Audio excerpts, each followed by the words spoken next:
बेला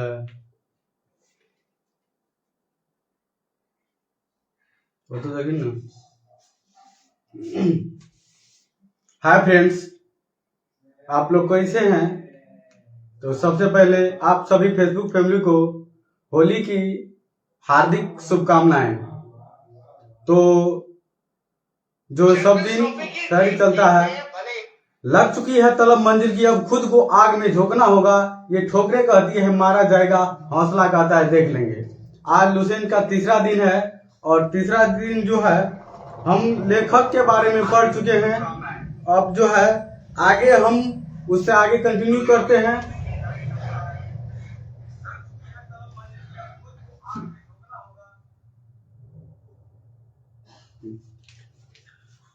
चलिए सबसे पहला क्वेश्चन है, भारतीय पुरातत्व शास्त्र का पितामह किसे कहा जाता है? Father of Indian archaeology. तो अलेक्जेंडर कनिंघम को कहा जाता है। भारतीय पुरातत्व का पितामह किसे कहा जाता है? तो अलेक्जेंडर कनिंघम को कहा जाता है। अगला क्वेश्चन है कि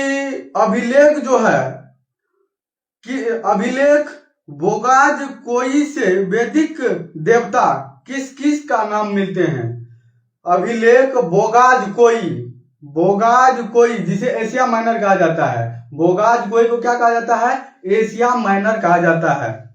एशिया माइनर जो है कि वैदिक देवता में किन तीन देवताओं का नाम आते हैं? तो पहला मित्र, वरुण, इंद्र और नासत्य। मित्र, वरुण, इंद्र और नासत्य का नाम आता है। अगला क्वेश्चन है कि मध्य भारत में भागवत धर्म विकसित होने का प्रमाण यवन राजदूत जो थे हेलियोडोरस और बेसनगर कौन सा अभिलेख से प्राप्त होता है? तो वो हो जाएगा स्तंभ लेख। कौन सा हो जाएगा? भागवत धर्म का प्रमाण जो मिला है वह यवन शासक हेलियोडोरस और कौन? तो वेशनगर के किससे? तो स्तंभ लेख से प्राप्त होता है। अगला क्वेश्चन है कि सर्वप्रथम भारतवर्ष का जिक्र जो है किस अभिलेख में किया गया है?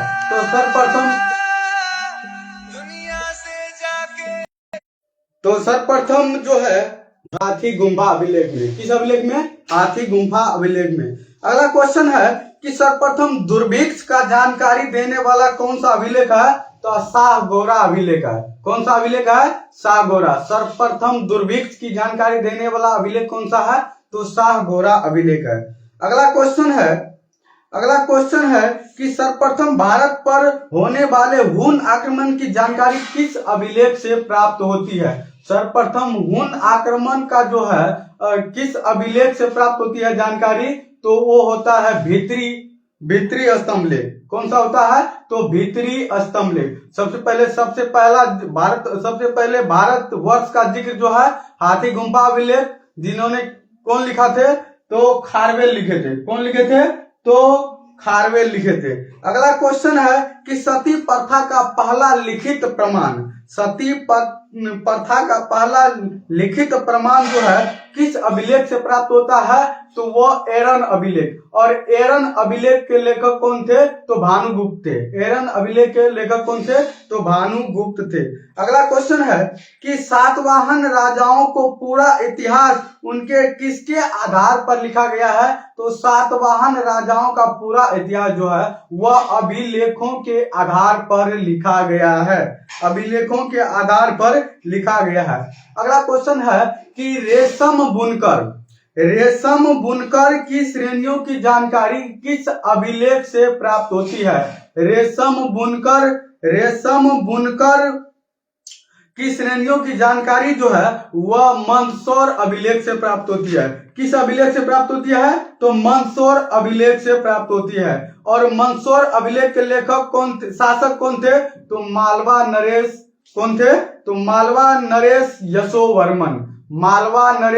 यशोवर्मन। अगला क्वेश्चन है कि कश्मीरी नवपाषाणी पुरास्थल जो बुर्जहोम जो है उससे क्या मिला है? तो गर्तावास का साक्ष्य मिला है। किसका मिला है? तो गर्तावास का क्या है? साक्ष्य मिला है। अगला क्वेश्चन है कि प्राचीनतम सिक्कों को क्या कहा जाता है? प्राचीनतम सिक्कों को क्या कहा जाता है? तो आहत सिक्का कहा जाता है। क्या कहा जाता है? तो आहत सिक्का कहा जाता है। और इसी को साहित्य में कापार्सन कहा जाता है। इसी को साहित्य में क्या कहा जाता है? तो कापार्सन कहा जाता है। प्राचीनतम सिक्का, तो प्राचीनतम सिक्का को क्या कहा जाता है? तो आहत सिक्का कहा जाता है। क्या कहा जाता है? तो आहत सिक्का कहा जाता है। और इसी को साहित्य में क्या कहा जाता है? तो साहित्य में कापार्सन कहा जाता है। साहित्य में क्या कहा जाता है? तो कापार्सन कहा जाता है। अगला क्वेश्चन है सर्वप्रथम सिक्कों पर लेख लिखने का कार्य किन शासकों द्वारा किया गया था? सर्वप्रथम सिक्कों पर लेख लिखने का कार्य जो है किन शासकों के द्वारा किया गया था? तो वह यवन शासकों के द्वारा। कौन शासकों के द्वारा? तो यवन शासकों के द्वारा। अब हम थोड़ा अभिलेख और उसके शासक के बारे में पढ़ लेते हैं। पहला अभिलेख है हाथी गुम्फा अभिलेख। हाथी गुम्फा अभिलेख, और यह तिथि रहित अभिलेख है। तिथि रहित अभिलेख है, यानी इसका कोई डेट नहीं है। तिथि रहित अभिलेख है। और इसका शासक कौन थे? तो कलिंग राजा खारवेल थे। कलिंग राजा खारवेल थे। पहला हो गया हाथी गुम्फा अभिलेख। हाथी गुम्फा अभिलेख। और हाथी गुम्फा अभिलेख कौन थे? तो कलिंग राजा खारवेल। कलिंग राजा कौन थे? तो खारवेल। दूसरा हो गया जूनागढ़। जूनागढ़ अभिलेख जो है इसका शासक था रुद्रदामन। जूनागढ़, तो जूनागढ़ अभिलेख का कौन? तो रुद्रदामन। कौन? तो रुद्रदामन। आवाज ठीक से आ रही है और दिखाई दे रहा है कि नहीं दे रहा है? अच्छा से आप लोग कमेंट जरूर कीजिएगा। जूनागढ़ अभिलेख का शासक कौन थे? तो रुद्रदामन थे। तीसरा हो गया नासिक। तीसरा हो गया नासिक जो है गौतमी बलश्री। तो गौतमी बलश्री किस अभिलेख का? तो नासिक, गौतमी बलश्री। चौथा है प्रयाग स्तंभ लेख। तो प्रयाग स्तंभ लेख किसका है? तो समुद्रगुप्त का है। किसका है? तो समुद्रगुप्त का है। किसका है? समुद्रगुप्त का है। किसका है? तो समुद्रगुप्त का है। अगला क्वेश्चन है कि एहोल अभिलेख। तो एहोल अभिलेख जो है इसका शासक हो गया पुलकेशिन द्वितीय। एहोल अभिलेख, तो एहोल अभिलेख जो है इसका कौन हो गया? पुलकेशिन द्वितीय। कौन थे? तो पुलकेशिन द्वितीय। किसका? तो एहोल अभिलेख का। अगला क्वेश्चन है कि मंदसौर अभिलेख। इससे पहले हम बताए मंदसौर अभिलेख के बारे में। तो मंदसौर अभिलेख क्या था? तो रेशम बुनकर श्रेणियों की जानकारी जो है वह मंदसौर अभिलेख से प्राप्त होती है। और मंदसौर अभिलेख के शासक कौन थे? तो मालवा नरेश यशोवर्मन। मालवा नरेश यशोवर्मन। दूसरा क्वेश्चन हो गया। तो मंदसौर अभिलेख में मालवा नरेश यशोवर्मन कौन थे? तो मालवा नरेश यशोवर्मन। और रेशम बुनकर श्रेणियों की जानकारी किससे प्राप्त होती है? तो मंदसौर अभिलेख से प्राप्त होती है। और मंदसौर अभिलेख के शासक कौन थे? तो मालवा नरेश यशोवर्मन। अगला क्वेश्चन है कि ग्वालियर अभिलेख। तो ग्वालियर अभिलेख को शासक जो थे प्रतिहार नरेश भोज थे। कौन थे? प्रतिहार नरेश भोज। ग्वालियर अभिलेख, तो ग्वालियर अभिलेख के शासक कौन थे? प्रतिहार नरेश कौन थे? तो भोज थे। कौन थे? तो भोज थे। बहुत ही इंपॉर्टेंट है किसी भी एग्जाम, कॉम्पिटिटिव एग्जाम की दृष्टि से, तो आप लोग जरूर याद कीजिएगा। भित्री एवं जूनागढ़ अभिलेख। भित्री एवं जूनागढ़ अभिलेख जो है ना वह किसका है? तो स्कंद गुप्त का है। किसका है? तो स्कंद गुप्त का है। किसका है? तो स्कंद गुप्त का है। तो भित्री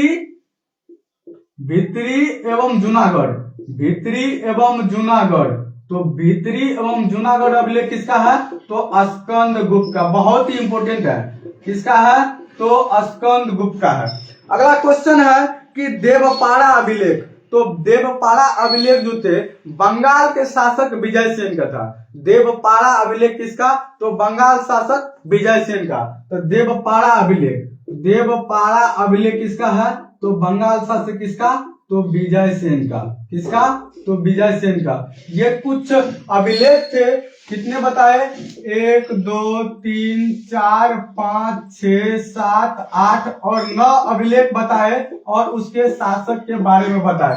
पहला देख लिया हाथी गुम्फा अभिलेख, राजा खारवेल का, कलिंग राजा खारवेल। जूनागढ़ अभिलेख रुद्रदामन का, नासिक गौतमी बलश्री, प्रयाग स्तंभ लेख समुद्रगुप्त का, एहोल अभिलेख पुलकेशिन द्वितीय का, मंदसौर अभिलेख मालवा नरेश यशोवर्मन का, ग्वालियर तो पटियाला नरेश भोज का, भित्री एवं जूनागढ़ अभिलेख स्कंद गुप्त का और देवपाड़ा अभिलेख जो है वह विजय सेन का है। किसका है? तो विजय सेन का है।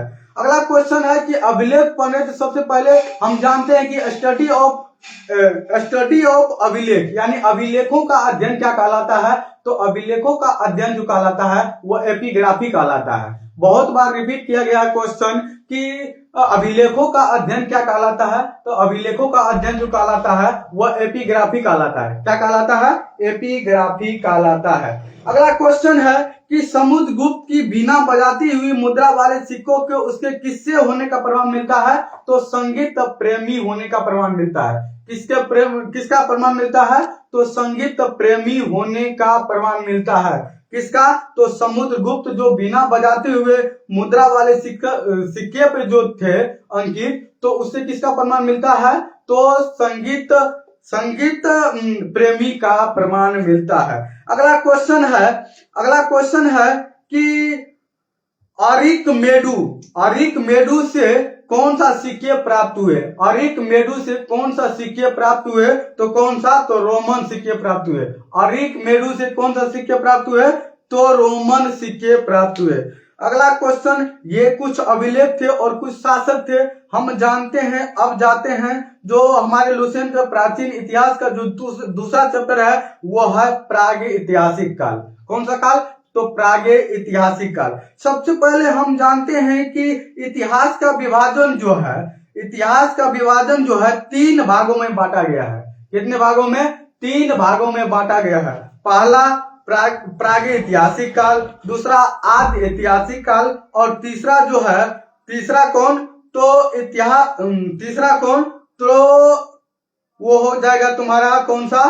तो वो हो जाएगा आद्य ऐतिहासिक काल। कौन सा? ऐतिहासिक काल।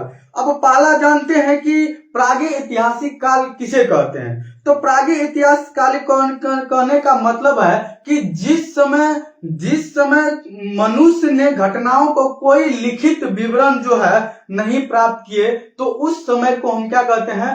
प्रागैतिहासिक काल। यानी उस समय लिखित कोई विवरण नहीं था, इसीलिए क्या कहते हैं उसे?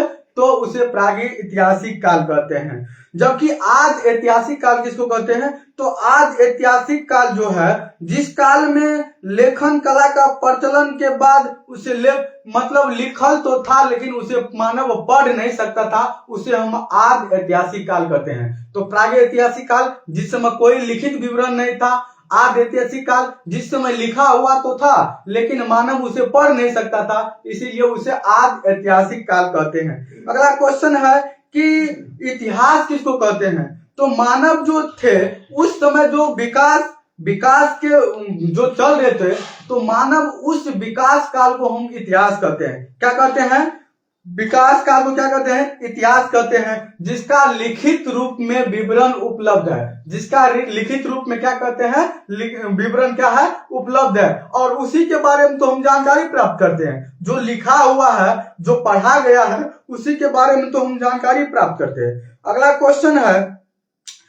क्वेश्चन है कि ज्ञानी मानव जो हम जानते हैं कि होमो सेपियंस के नाम से जाना जाता है, ज्ञानी मानव जो है आज से कितने वर्ष पहले इस धरती पर आए थे? तो लगभग 30 या 40 हजार वर्ष पहले, 30 या 40 हजार वर्ष पहले मानव का इस धरती पर आगमन हुआ था। और उस समय मानव जो थे उस समय उससे पहले मानव क्या हुआ करते थे, तो बंदरों की भांति भटक भटक कर एक स्थान से दूसरे स्थान तक, एक पेड़ से दूसरे पेड़ पर क्या करते थे, अपना भोजन की तलाश करते थे। न तो उसे किसी भी प्रकार का ज्ञान था, न तो कृषि का ज्ञान था, न तो किसी प्रकार का भोजन का ज्ञान था। वह जंगलों में एक स्थान से दूसरे स्थान तक, एक पेड़ों से दूसरे पेड़ों पर रहकर क्या करते थे, अपना जीवन निर्वाह करते थे। क्या करते थे, अपना जीवन निर्वाह करते थे।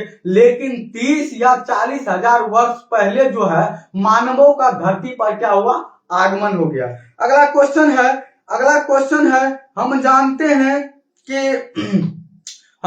हैं कि पूर्व पाषाण काल या पूरा पाषाण काल में मानव का जीविका का सबसे मुख्य क्या था, जीविका का मुख्य आधार था शिकार करना। क्या करना, शिकार करना। यानी मानव को उस समय कोई भी ज्ञान नहीं था कि हम किसी भी जानवर को या किसी भी वस्तु को हम हाथ से भी पकड़कर उसे क्या कर सकते हैं, खा सकते हैं। या उस जानवर को क्या करते थे, जानवर जब भागते थे तो उसके पीछे भी भागते थे।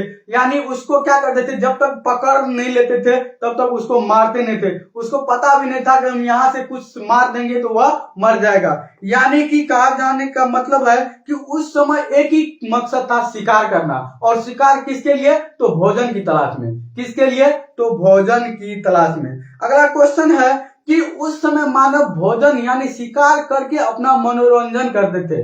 यानी शिकार करके क्या करते थे, अपना मनोरंजन करते थे। क्वेश्चन पूछ देगा कि आग का आविष्कार कब हुआ था, तो कौन सा काल में, तो पूरा पाषाण काल में। कौन सा काल में, पूरा पाषाण काल में। जबकि पहिए का नव पाषाण काल में, पहिए का नव पाषाण काल में। अगला क्वेश्चन है कि मनुष्य में जो अस्थाई निवास, अस्थाई मतलब एक जगह रहकर अपना निवास करना, अस्थाई निवास की प्रवृत्ति किस काल में हुई, तो नव पाषाण काल में। जिस काल में आग की खोजी उसी काल में क्या हुआ, मानव ने अपना अस्थाई निवास बनाया। यानी एक स्थान पर रहकर अपना क्या किया दिया, तो अपना जो भी कृषि काज होता है, जो भी भोजन होता है, रहने का प्रबंध कर लिया।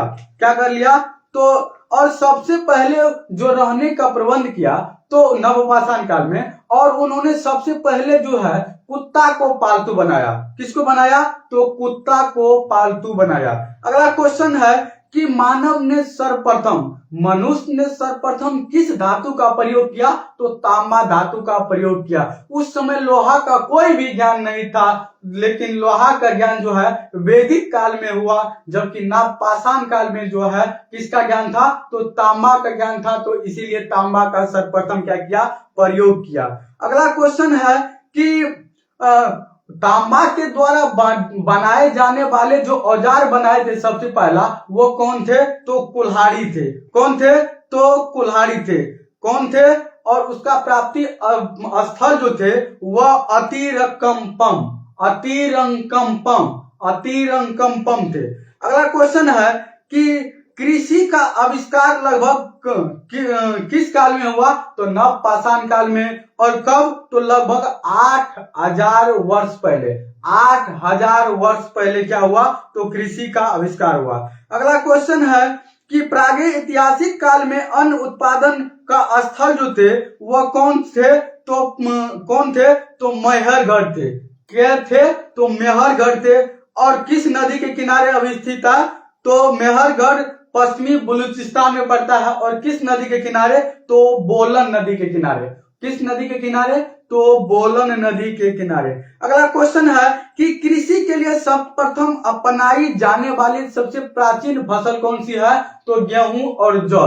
जब मानव अस्थायी निवास नवपाषाण काल में बन गया तो सबसे पहले पालतू कुत्ता को बनाया। सबसे पहला जो क्या कहते हैं धातु जो है वह तांबा का प्रयोग किया। सबसे पहले औजार जो है कुल्हाड़ी का प्रयोग किया। और सबसे पहला जो फसल का प्रयोग किया वह गेहूं और जौ को बनाया। किसको बनाया, गेहूं को और जौ को बनाया। लेकिन मानव द्वारा सर्वप्रथम प्रयुक्त अनाज जो था वह कौन था, तो वह चावल था। क्या था, तो चावल था। अगला क्वेश्चन है कृषि का प्रथम उदाहरण कहां से प्राप्त होता है, तो मेहरगढ़ से प्राप्त होता है। कहां से होता है, तो मेहरगढ़ से प्राप्त होता है।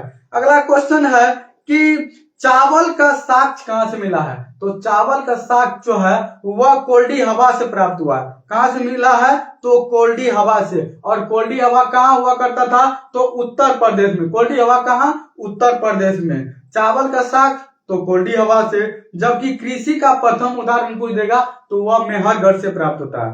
अगला क्वेश्चन है कि एक कब्र में मृतक के साथ एक बकरी को दफनाया गया था, किसमें? तो मेहरगढ़ में। एक कब्र में मृतक के साथ एक बकरी को भी दफनाया गया था, तो वह किसमें? तो मेहरगढ़ में। अगला क्वेश्चन है कि भारत में पूर्व स्तर युग के अधिकांश औजार किसके बने थे? तो स्फटिक के बने थे, पत्थर के बने थे। स्फटिक मतलब क्या होता है? तो पत्थर के बने थे।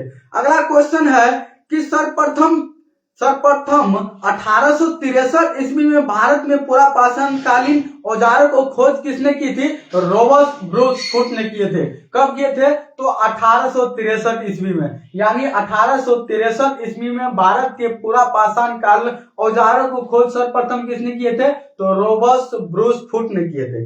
अगला क्वेश्चन है कि कौन से स्थान पर प्रथम भारतीय पुरापाषाण कलाकृति की खोज हुई?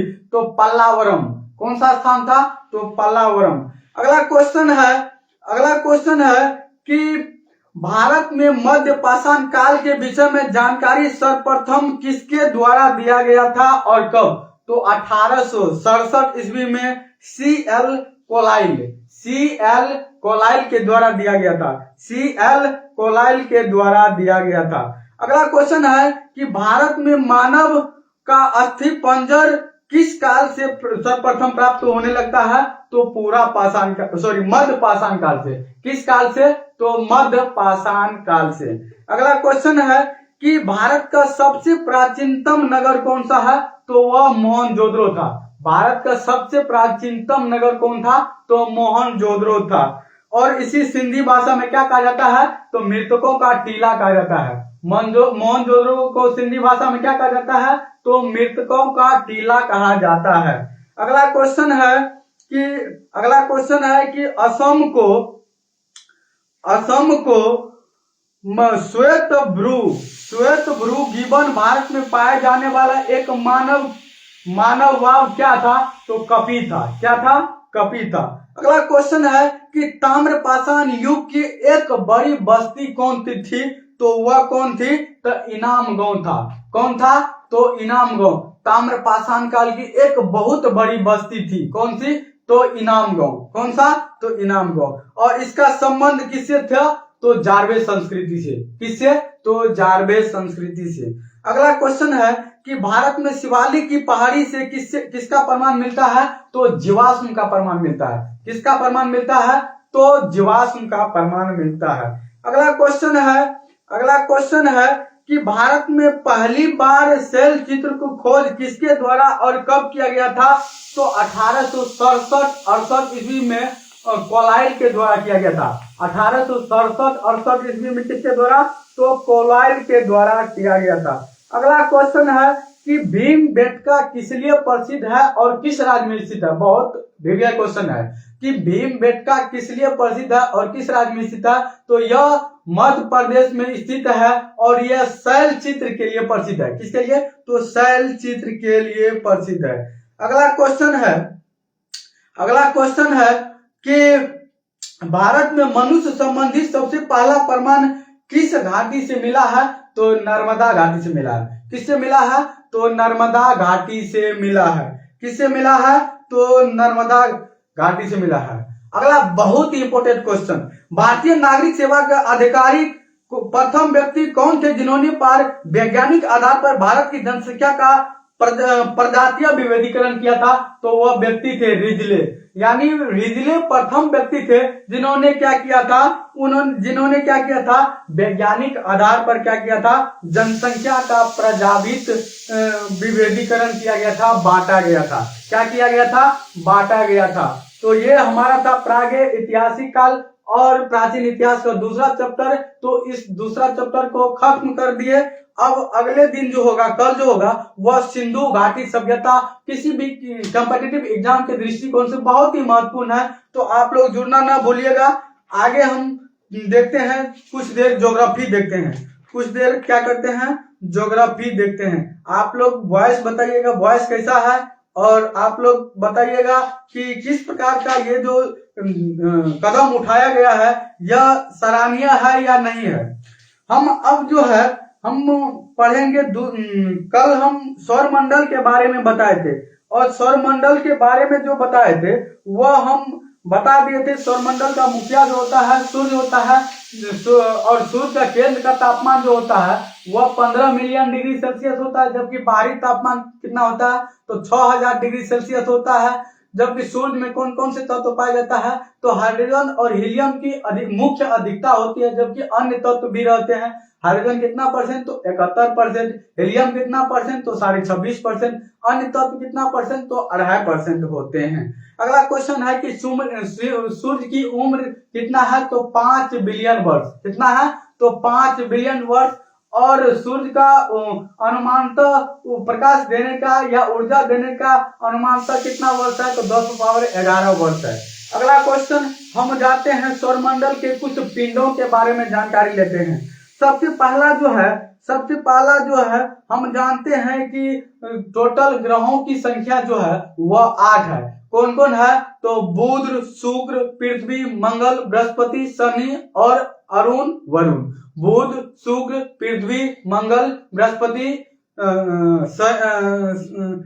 अरुण और शनि और अरुण और वरुण।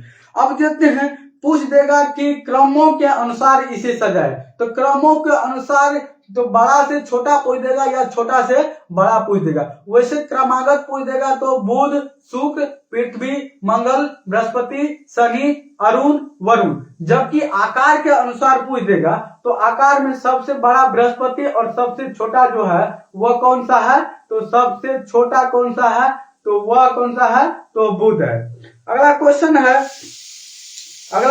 है कि हम जानते हैं कि पहले ग्रहों की संख्या न हुआ करती थी, लेकिन 2006 में क्या किया गया, 2006 में क्या किया है, प्लूटो को बौने ग्रह के श्रेणी में रखा गया, इसीलिए इसको हटा दिया गया और ग्रहों की संख्या कितना बच गया, तो 8 बच गया।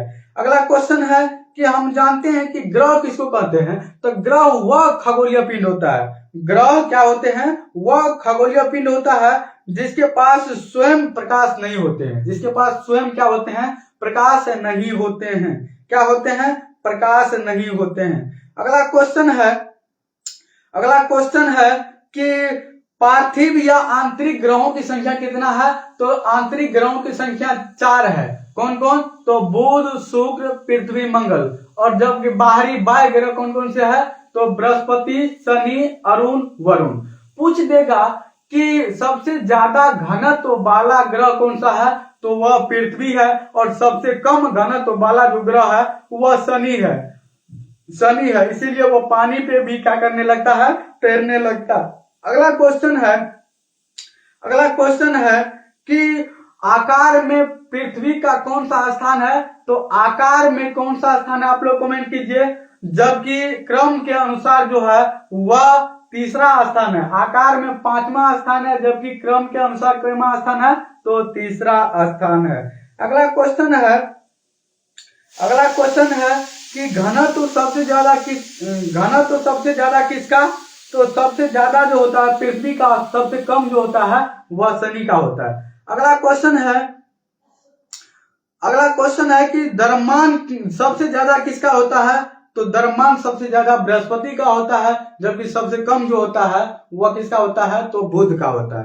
अगला क्वेश्चन है कि परिक्रमण काल सबसे ज्यादा किसका होता है, तो वरुण का होता है। सबसे कम जो होता है वह किसका होता है, तो बुध का होता है। जबकि परिभ्रमण काल जो होता है वह बृहस्पति का कम होता है, जबकि शुक्र का सबसे ज्यादा होता है।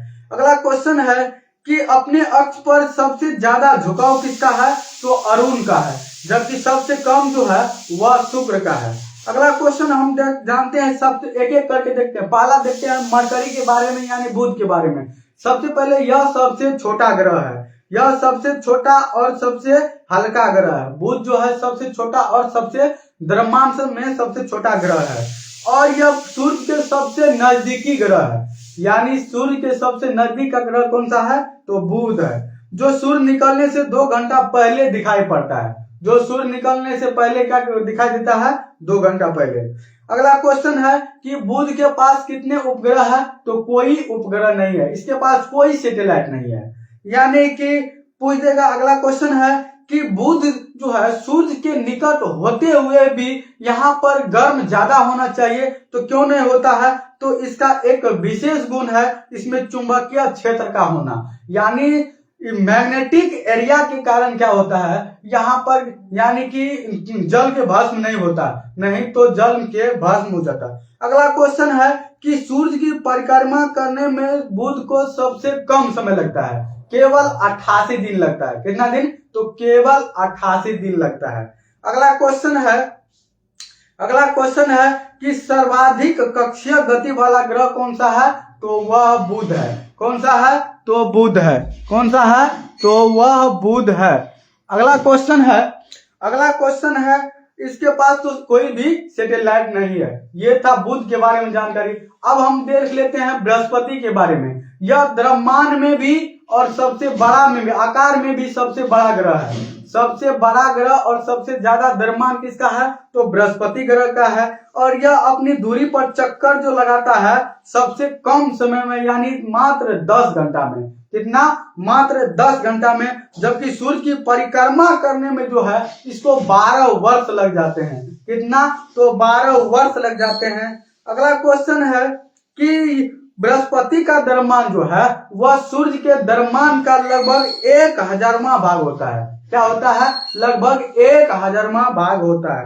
अगला क्वेश्चन है कि बृहस्पति के पास भी 4 छल्ले हैं। यानी बृहस्पति के पास भी चारों ओर क्या है? छल्ले है, वलय है। अगला क्वेश्चन है किसके किसके पास वलय है या छल्ले है? तो बृहस्पति के पास है, शनि के बाद है और अरुण के बाद है। जबकि अन्य ग्रहों के पास नहीं है। जो इम्पोर्टेंट है वह शनि के पास है। और शनि के पास वलयों की संख्या कितना है? आप लोग कमेंट कीजिए, शनि के पास वलयों की या छल्लों की संख्या कितना है। अगला क्वेश्चन अब देखते हैं मंगल के बारे में। मंगल को लाल ग्रह कहा जाता है। क्या कहा जाता है? मंगल को लाल ग्रह कहा जाता है। किसके कारण कहा जाता है? तो लौह ऑक्साइड के अधिकता के कारण। लौह ऑक्साइड के अधिकता के कारण क्या कहा जाता है? इसे लाल ग्रह कहा जाता है। अगला क्वेश्चन है कि पृथ्वी के समान इसका भी 2 ध्रुव है। क्या है? तो 2 ध्रुव है और यह लगभग 25 डिग्री झुका हुआ है। लगभग 25 डिग्री क्या हुआ है? झुका हुआ है। अब अगला है कि इसका दिन का तापमान और अक्ष का झुकाव जो है लगभग पृथ्वी के समान है। लगभग पृथ्वी के समान है। अगला क्वेश्चन है कि यह अपनी धुरी पर एक बार पूरा चक्कर जो लगाता है वह 24 घंटे में। यानी उसको एक बार चक्कर लगाने में कितना टाइम लगता है? तो 24 घंटे में। अगला क्वेश्चन है इसके पास 2 सैटेलाइट है, फोबोस और डिमोस। जबकि डिमोस जो है सभी उपग्रहों में सबसे छोटा उपग्रह है। क्वेश्चन पूछ देगा कि सबसे छोटा उपग्रह जो है वह कौन सा है? तो डिमोस है। और बृहस्पति के पास शनि के पास सबसे ज्यादा सैटेलाइट है, लगभग 145 प्लस है। जबकि उसके बाद जो है बृहस्पति के पास है। और बृहस्पति के सबसे बड़ा जो उपग्रह है वह गैनीमेड है। उपग्रहों में सबसे ज्यादा क्या है? तो गैनीमेड। अगला क्वेश्चन है तो मंगल के पास 2 उपग्रह फोबोस और डिमोस, और उपग्रहों में सबसे छोटा उपग्रह जो है वह डिमोस है। अगला क्वेश्चन है कि सूर्य की परिक्रमा करने में इसे 6 से 87 दिन लगते हैं। मंगल को परिक्रमा करने में कितना लगते हैं? 687 दिन लगते हैं। अगला क्वेश्चन है कि सौरमंडल का सबसे बड़ा ज्वालामुखी कौन सा है? तो ओलिपस मेसी। कौन सा है? तो ओलिपस मेसी। जबकि सौरमंडल का सबसे ऊंचा पर्वत जो है वह निक्स ओलंपिया। यह जो है माउंट एवरेस्ट का लगभग 3 गुना अधिक ऊंचा है। माउंट एवरेस्ट का ऊंचाई 8,848 मीटर है और इसका 3 गुना जोड़ लीजिए निक्स ओलंपिया का है। अगला क्वेश्चन है जो किस ग्रह पर है, तो वह मंगल ग्रह पर स्थित है। अगला क्वेश्चन है कि शनि जो है, अब जानते हैं कि यह आकार में सबसे दूसरा बड़ा ग्रह है और इसका घनत्व सबसे कम है, जो पानी पर भी क्या होते हैं, तैरने लगता है। यह मुख्यतः दो गैसों से बना है। कौन कौन? तो हाइड्रोजन और हीलियम। हाइड्रोजन और हीलियम से बना है। हाइड्रोजन और हीलियम से बना है। अगला क्वेश्चन है कि इसकी विशेषता क्या है, तो इसके पास वलय है और हम पूछे थे कि इसके पास कितना वलय है, तो 7 वलय है। कितना है? तो 7 वलय है। और इस वलय की खोज किसने किया था? गैलीलियो साहब ने किया था। कौन किया था? तो गैलीलियो साहब ने किया था। अगला क्वेश्चन है कि इसका घनत्व लगभग कितना है, तो इसका सभी ग्रहों में सबसे कम घनत्व शनि का है। कितना है? तो 0.7 ग्राम पर सेंटीमीटर क्यूब। 0.7 ग्राम पर सेंटीमीटर क्यूब। और ग्राम पर सेंटीमीटर क्यूब जो है वह घनत्व का मात्रक है। घनत्व क्या है? मात्रक है। अगला क्वेश्चन है कि इसको जल में रखने पर भी क्या होने लगता है? तैरने लगता है। अगला क्वेश्चन है कि शनि का सबसे बड़ा जो उपग्रह है वह कौन है? तो टाइटन है। कौन सा है? तो टाइटन है। कौन सा है? तो टाइटन है। और यह सौर मंडल का दूसरा सबसे बड़ा उपग्रह है। पहला कौन सा है? तो पहला है गैनीमेड। किसका? तो बृहस्पति का। दूसरा कौन सा है? तो टाइटन है। किसका? शनि का। और सबसे छोटा कौन सा है? तो डिमोस है। किसका है? तो वह मंगल का है। अगला क्वेश्चन है कि शनि के पास सबसे ज्यादा सैटेलाइट है, उपग्रह लगभग 145 प्लस है। अगला क्वेश्चन है कि टाइटन उपग्रह की खोज किसने और कब किया था? तो 1665 ईस्वी में क्रिश्चियन द्वारा किया गया था। किसके द्वारा? टाइटन का खोज 1665 ईस्वी में किसके द्वारा किया गया था? तो क्रिश्चियन हाइजोन के द्वारा किया गया था। अगला क्वेश्चन है कि फोबे नामक शनि का उपग्रह जो है इसके कक्षा में घूमने के विपरीत दिशा में परिक्रमा करती है। यानी शनि जिस दिशा में परिक्रमा करती है ना, इसके कक्षा के विपरीत दिशा में इसका एक उपग्रह है जिसका क्या नाम है? फोबे। तो फोबे जो है इसका विपरीत दिशा में क्या होती है? परिक्रमा करती है। अगला क्वेश्चन है कि अब अरुण के बारे में देख लेते हैं। तो अरुण यह आकार में तीसरा सबसे बड़ा ग्रह है। आकार में तीसरा सबसे बड़ा ग्रह है और इसका तापमान लगभग 215 डिग्री सेल्सियस होता है। 215 डिग्री सेल्सियस होता है। अगला क्वेश्चन है कि अरुण की खोज किसके द्वारा और कब किया गया था? तो 1781 ईस्वी में विलियम हर्शेल के द्वारा किया गया था। 1781 ईस्वी में विलियम हर्शेल के द्वारा किया गया था। किसका खोज? तो अरुण का खोज। अगला क्वेश्चन है, हम बताए थे किसके किसके पास वलय है, तो किसके पास वलय है? तो बृहस्पति, शनि और अरुण के पास। बृहस्पति, शनि और अरुण के पास। अगला क्वेश्चन है कि अरुण के पास कितने वलय है? तो लगभग 9 वलय है, जिसमें से 5 कौन कौन है? तो अल्फा, बीटा, गामा और डेल्टा और epsilon. Alpha, beta, gamma, delta और एप्सिलॉन। अगला क्वेश्चन है, यह अपने अक्ष पर पूर्व से पश्चिम की ओर घूमता है, यानी दक्षिणावर्त घूमता है, पूर्व से पश्चिम की ओर। जबकि बाकी ग्रह जो है, एक और ग्रह है जो विपरीत दिशा यानी विपरीत दिशा में घूमती है, उसमें से एक अरुण है और एक आगे बताएंगे। तो यह जो है दक्षिणावर्त घूमती है, यानी पूर्व से पश्चिम, बाद बाकी अन्य ग्रह जो है पश्चिम से पूर्व। अगला क्वेश्चन है कि यह अपनी दूरी पर सूर्य की ओर इतना झुका हुआ है कि इसे लेटा हुआ ग्रह कहा जाता है। इसे कहा जाता है? तो लेटा हुआ ग्रह। किसे कहा जाता है? तो यूरेनस को कहा जाता है, अरुण को कहा जाता है। अगला क्वेश्चन है कि अरुण का सबसे बड़ा उपग्रह कौन सा है? तो टाइटेनिया है। कौन सा है? तो टाइटेनिया है। कौन सा है? तो टाइटेनिया है। अगला क्वेश्चन है कि वरुण के बारे में देख लेते हैं। वरुण, नेपच्यून के बारे में। इसकी खोज 1846 ईस्वी में गाले के द्वारा किया गया था। किसके द्वारा? तो जोहान गाले के द्वारा किया गया था। अगला क्वेश्चन है कि यह सबसे सूर्य के अनुसार सबसे बाद का ग्रह है। सबसे दूरी में स्थित ग्रह कौन सा है? तो वह वरुण है। अगला क्वेश्चन है कि इसके चारों ओर अति शीतल बादल छाया हुआ है, और बादल छाने का मतलब है कि मीथेन गैस का होना। बादल छाने का मतलब है कि मीथेन गैस का होना। अगला क्वेश्चन है कारण है तो मीथेन गैस का। अगला क्वेश्चन है कि वरुण का जो है उपग्रह कौन सा है? तो वरुण के प्रमुख उपग्रह जो है वह ट्राइटन। अरुण का हो गया टाइटेनिया, जबकि वरुण का ट्राइटन। तो आप लोग जरूर कमेंट करके बताइएगा कि ये सेशन आपको कैसा लगा। कहते हैं ना कि लग चुकी है तलब मंजिल की, अब खुद को आग में झोंकना होगा। ये ठोकरे कहती है मारा जाएगा, और हौसला कहता है देख लेंगे। इसी जुनून के साथ अपने मेहनत को बरकरार रखिएगा, और इन्हीं शब्दों के साथ मैं अपने वाणी को विराम देता हूं। जय हिंद, जय भारत।